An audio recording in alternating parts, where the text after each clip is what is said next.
He's one of my favorite actors for sure. Yeah, mine as well. So yeah, this is all based on a true story. I mean, it's a biographical movie.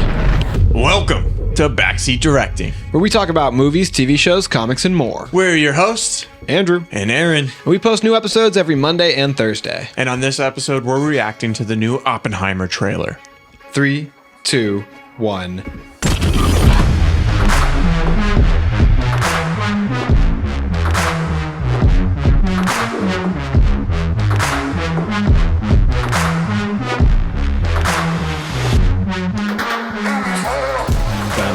I just had my funny bone on the table. Ooh, Felt that painful.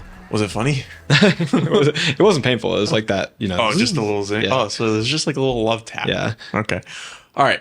The new Oppenheimer trailer dropped. I saw this in theaters while I was watching Guardians, and I didn't even know the trailer was that was the first time seeing it. I was like, oh my gosh, let's go.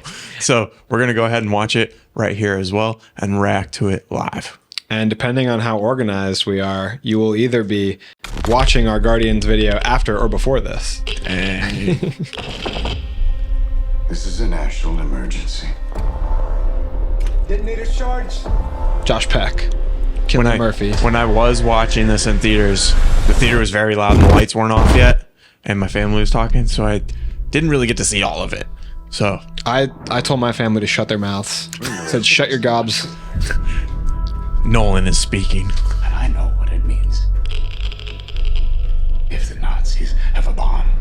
Whenever I see him, all I can picture is Scarecrow. For a lot of people, they picture him as Peaky Blinders. Matt God, Damon. I love seeing Matt Damon. I just love seeing his face. One hope. He's one of my favorite actors for sure. Yeah, mine as well. Connected here. This. Secret laboratory. So yeah, this is all based on a true story. I mean, it's a biographical movie.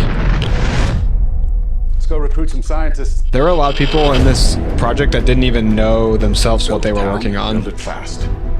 We don't let scientists bring their How families, crazy. we'll never get the Yeah, I best. think that Oppenheimer was in charge of thousands of Why people. would we go to the middle of nowhere for who knows It how looks long? amazing. I'm so excited for this cast. I mean, Like, visually. It's filmed with IMAX cameras. How about because this is the most important As always with thing that ever Nolan. happened in the Should we history go of the watch this world. in IMAX? Oh, I'm absolutely seeing this. I've Look, never- Albert Einstein. I'm absolutely seeing this in IMAX. I've never seen a movie in IMAX. Really? Never. Have you? One, I think. There's a chance You think? that when we push Yeah, I was a that kid. button, Oh man, well that doesn't we count. destroy the world. Chances are near zero. Near zero. You want from theory alone? Zero would be nice. It's pretty low. Is it Cillian Murphy or Cillian Murphy? This is I don't know. I can't perform this miracle. You're the name guy. I'm gonna keep saying Cillian. World War II would be over. A lot of people know him as Peaky Blinders. That's happening, That- isn't it? The character from the show, Shelby. Is that his name? World. My Well, remember boy. this My boy's day. in this from The Boys. Huey. Is he? Work here. Yeah. I missed him. I didn't even see him. Appease mankind is He's on the left in that hallway. Doesn't the color grade look nice? Look at the I love all these beautiful 1 second shots. It reminds me of Fight Club. You are the men who gave them the power to destroy themselves. And the world is Florence not Pugh. prepared. So excited to see her. I love the black and white shots too. He invented a new black and white IMAX camera to film this movie. I don't think they filmed IMAX in black and white until now. They've also used they created a real practical explosion to mimic atomic bomb. Isn't that insane? It's like the biggest explosion in the history of movie sets. Dude, this is stacked. I love this those- movie's stacked, huh? Those little split second clips I was saying remind me of Fight Club. You know, how in Fight Club they talk about splicing in the scene for a second just to create a suggestive nature. Right. I feel like they do that really well in that trailer. Just creates an unease of this little spark. It's this little sizzling that makes you feel like it's like a stick of dynamite or TNT with a little spark going down till it explodes. It feels like at any moment there's going to be that trailer creates that really holds cool tension. Yeah. Plus the use of color in those little snippet shots. It injects this bright purple, this bright yellow. It looks so cool. Even the quote unquote boring scenes look really like visually pleasing. That like the little comedic scene they have with Matt Damon and Cillian Murphy, like I feel like I'm really going to appreciate the dialogue in this movie just based on that scene alone. It seems like they're talking in a very real way. Like, you know, when you're watching like a Tarantino movie like Pulp Fiction, the dialogue just seems like real people talking. I feel like it seems like engrossing, or like when it like the script for Social Network is really good, like you just enjoy watching people talk. So as long as they sell that, I think this movie will be really, really good, because it's visually going to look great, but I mean, story wise, it's probably not going to have, I mean, it'll probably have its twists and turns, but you know, it's mostly about research and development of the bomb. So I think as long as the dialogue is really good, really high stakes, they'll have a good movie. That. Yeah. There's looming high stakes, but like watching somebody do math isn't very like good for a movie. So I think the script and dialogue is really important. Like watching somebody code and create Facebook isn't interesting, but because the script for Social Network is good, the dialogue works. I think that's what's going to have to shine through in this movie. And the hints in the trailer are kind of teasing, in my opinion, good dialogue. Like even the one-liners you're getting from RDJ. We probably saw a lot of the action that we're gonna see already in that trailer. You know, RDJ's playing Harry Truman, right? That's the right president. He's playing Louis Strauss. Oh, I thought, is that the right president at the time? I'm not even sure. I don't know history, man. I just watch movies. I'm glad that it was cool to see Albert Einstein pop in there. Yeah, that was funny. Who is Louis Strauss? Do you even know? I do not. I don't know. I don't know my history well enough. I know who Oppenheimer is. Yeah, I was talking to Zach, and Zach didn't even know that RDJ was in this movie. Yeah, I have a list of the cast here, because like I said at the opening, Josh Peck was in the beginning. Yeah. Stars Cillian Murphy, Robert Downey Jr., Emily Blunt, Florence Pugh, Matt Damon, Gary Oldman, Jack Quaid, that's from The Boys. Yep. Casey Affleck, Rami Malek, Dane DeHaan, Josh Peck. Holy, I mean, Rami Malek, yeah.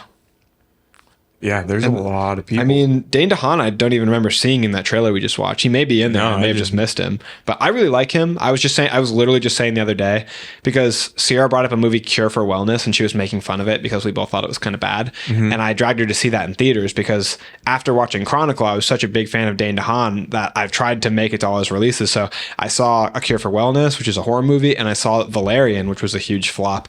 Both are pretty bad. And then Amazing Spider-Man 2, also a flop. I mean, so... Poor guy. But I think he's such a talented actor, so I hope he has a bigger role than it seems like he's going to have in this movie, because I really want him to get his break. I think that not being... I don't know, man. He's pretty far down on the list of actors here. He is. And normally when that happens, they have a lesser role. Maybe he can still steal the show. I just want so much better for him. I think that he could be so good in movies if he just got the chance to be in the right ones.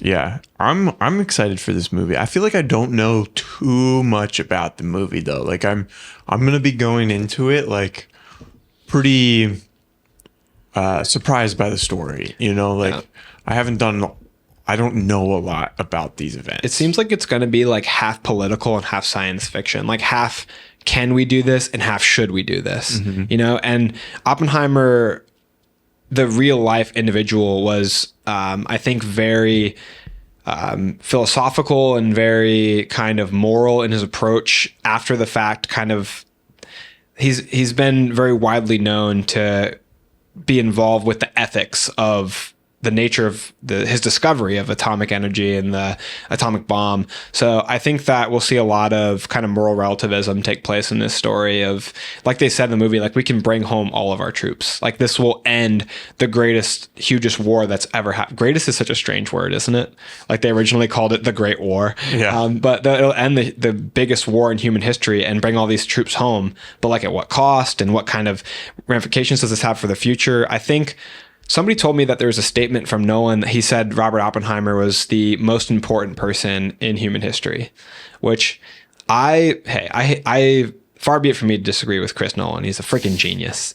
I think there's definitely an argument to be made there, though, is there not? Like he altered the course of human history. And while he's just the captain of the ship amongst many hands that made this discovery, he's the name that goes down first next to it in all the credits that we've ever seen in history. So I think that there's huge implications for this. I mean, in terms of, you know, energy creation, in terms of war, in terms of scientific discovery, like he definitely, this concept of this movie changed the earth. And then on top of all that, what happened at the end of World War II. I mean, then there's a whole nother set of debate and argument to go along with that. So it'll be very interesting to see where what we talked about, where the dialogue leads in these really complex conversations. Yeah, high stakes, heavy emotions.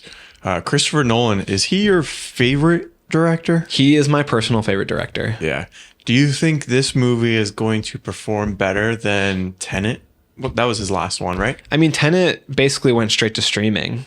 It basically went like right out of HBO Max, and that's where. Do you think? Okay, so maybe since we can't compare like performance, how would you compare it to like story and like execution? Like, do you think our rating system? Do you think you'll rate this movie higher than Tenet? I think I will. I think in terms of like my ranking my Nolan movies, Tenet is towards the bottom. I would say probably still above Insomnia, but I think that Oppenheimer is likely to come out on top of that, because look at all the people that have signed on to this. I mean, you do sign on for the chance to get to work with Nolan, but also I think all these people clearly would have appreciated the script. And I think with Cillian Murphy, you have somebody who is very hungry for his big picture moment, because he's been a huge star with Peaky Blinders. He's been in a lot of roles. I mean, he lost out for Batman and ended up being Scarecrow, but this is like I think a very defining moment for him to be at the center of a huge summer blockbuster. And I think that we're going to get incredible performances around the board. I think that the story is going to be a lot more interesting than people expect. There's a lot more behind the scenes. And then freaking Matt Damon, dude. I mean, I'm pumped. What do you think? What are your expectations? I think this is going to be one of those movies that the like common moviegoer is going to be like, I recognize them. I recognize them. I know who that is. What are they from? You know, like it seems like even the small roles have like known actors in those roles. We're going to see Florence Pugh and Emily Blunt also. I mean, so many good actors, actresses. Robert Downey Jr., you know, like we haven't seen like a good movie from him since Iron Man, you know, and like we've seen him as Iron Man almost exclusively for the past decade, you know, so it's going to be nice to see him kind of branch out and try something other than Dr. Dolittle. The Judge was okay. Yeah. Yeah. I think this movie is shaping up to be a really good summer blockbuster. I think it's probably going to be the kind of artsy movie that people are going to kind of turn their nose up at, because there's the black and white. Either love or hate it kind of thing. Half the movie's in black and white. It's definitely going to be full of people swinging for the fences with performances. But I think it's going to be the kind of movie that will ultimately be really good. I mean, Chris Nolan, he doesn't have any real misses in his filmography. For as much as people hate Tenet is a not great Christopher Nolan movie. As a movie overall, it is a good movie and very impressive in terms of what was made, you know, and the achievements in terms of like filming reverse entropy, filming backwards fight scenes, practically crashing a giant Boeing 747 plane into a building. I mean, you have to respect Nolan's craft. I don't care who you are. You have to. Yeah, for sure. He goes above and beyond for sure. We've been reacting to movie trailers a lot more. If you guys like these, let us know in the comments below so we can keep reacting to more trailers and make the movie or the episodes that you guys like. But also keep in mind that we do lots of other content. So if you guys are interested in checking out our other videos, go ahead and see what else we have to offer. We do like to do lots of fun debates, and we like to do. Andrew has an OnlyFans. Oh yeah, as well. That's for like the after dark, you know, when the microphone's not on. Just me cooking spaghetti in a tank top.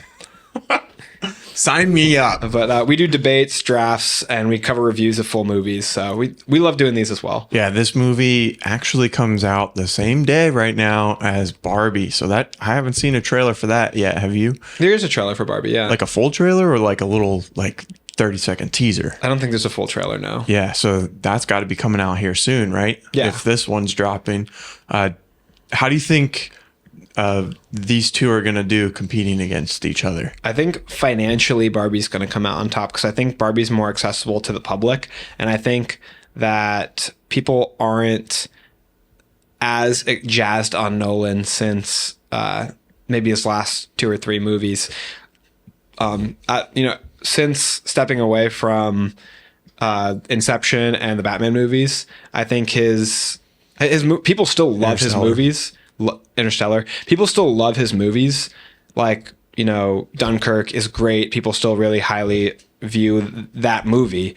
But I think it speaks to a little bit of a different audience. Like the very common moviegoer, I don't think is as interested in Dunkirk, Tenet, Oppenheimer as they were in Inception. Yeah, you didn't have as much confidence in this movie in terms of the box office, since you didn't even pick it on your box office draft.